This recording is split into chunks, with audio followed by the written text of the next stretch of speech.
Hey there, this is Johnny from CaptureWellbeing.com, and today I'd like to talk about healing yourself. And this is a very broad topic that you could choose any particular angle, but I'm going to choose an angle that is the most practical. So just straight down to business, how I would personally approach this topic, and healing yourself is important because the more healed you are of any kind of traumas and, maybe childhood stuff that hasn't been resolved, the more free you are to go and roam in this world as you please, and you don't feel limited by your, conditioned ways,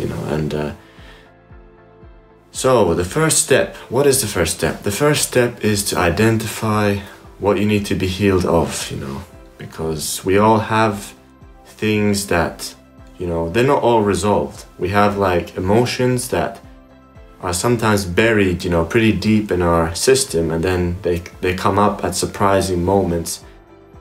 And many of these emotions, they might have their root in some unhealed part of ourselves, Let's say in childhood, your parents favored your sibling, or your parents wanted you to be a certain way so that you would be acceptable to them or lovable to them.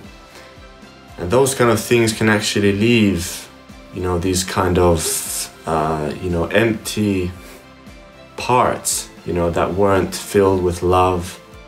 And as adults, we need to heal those parts, because if we don't heal those parts, those things will come up, well, at least, like, let's say in your romantic relationships, they will definitely come up. I can guarantee that, and also in other areas of life, it's very likely that those things will come up. But, in order to heal yourself, identify what you need to be healed of. You'll recognize it by some repetitive, emotional pattern that will get triggered in certain situations. And once those things start coming up, just observe at first what it is that you're feeling, Don't press it down like immediately, like, oh no, what am I feeling? Just observe and just identify what it is that you're feeling. And then the second step is, shower love and compassion and grace onto your inner child, because we all have a past, we all have a childhood, and sometimes we need to go back into those memories where we have some, limiting belief from our childhood that we're carrying, that inner child is still holding on to, it thinks, oh, I need to be this way so that I'm lovable, or I need to prove something to someone, or whatever, like some limiting belief that, has been acquired at a very early age, because, a child doesn't know any better. The child will form beliefs based on very just random things sometimes, and the interpretation needs to be changed at an older age, and you need to be able to, kind of go back to that childhood self of yours as your adult self, and be that parental figure,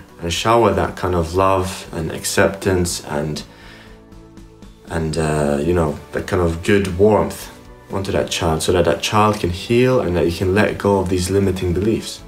And a very good way to do this are these hypnotherapy sessions that specifically work on your inner child. And if you type into YouTube or Google, like inner child hypnosis or inner child healing, you'll find some great material that can get you started on this journey of healing your inner child. Because once you've healed your inner child, or the more that part of yourself gets healed, the more liberated you are to live a victorious, present day life or future life, because you won't be carrying that baggage of limiting beliefs or those unmet needs that maybe still kind of come up at times. So yeah, my recommendation is, try a bit of hypnotherapy specifically on healing your inner child and see how it works for you. And the chances are that it will do a lot of good. So with this message towards healing and beyond, until next time.